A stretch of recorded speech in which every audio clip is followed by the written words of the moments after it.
Raia wa nchi 12 wamepigwa marufuku kuingia Marekani kutokana na Rais Donald Trump kutia saini tangazo la kupiga marufuku kusafiri kwenda Marekani dhidi ya raia wanaotoka kwenye nchi zilizotajwa kwa madai ya kuwa wanahatarisha usalama wa taifa, kwa mujibu wa ikulu ya White House. Hii ni TriGen Media. Mimi ni Samuel Viknes Andrew. Mataifa hayo yaliyotajwa katika marufuku hiyo ni Afghanistan, Myanmar, Chad, Jamhuri ya Kidemokrasia ya Kongo, Equatorial Guinea, Eritrea, Haiti, Iran, Libya, Somalia, Sudani pamoja na taifa la Yemen. Hata hivyo, amri hiyo ya zuio hilo inaanza kutekelezwa Juni 9 mwaka huu. Hatua hiyo ya Trump imezua gumzo na kupingwa na mataifa yaliyoathiriwa.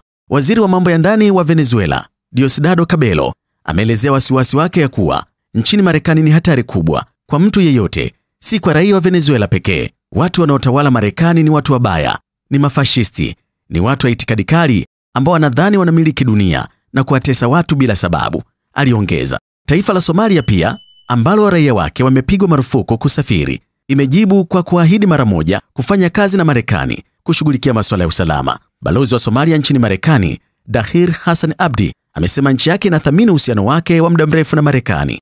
Hata hivyo, pamoja na marufuku hiyo, kuna baadhi ya mambo yaliyolegezwa kidogo, kama vile wanariadha kuruhusiwa kusafiri kwa sababu za michezo kama vile kombe la dunia au Olympic, wanaomiliki viza za wahamiaji kwa makabila madogo, na wafuasi wa dini wanaokabiliwa na mateso nchini Iran, raia wa Afghanistan walio na viza maalum ya wahamiaji, mkazi halali wa kudumu wa Marekani, raia wawili ambao wana uraia katika nchi ambazo hazijajumuishwa katika marufuku ya kusafiri. Rais Donald Trump kila uchao haishi kuwaza kufanya mabadiliko katika nyanja mbalimbali, hata mbali na zile za kiuchumi alikoanzia kwa kufanya mabadiliko katika tozo.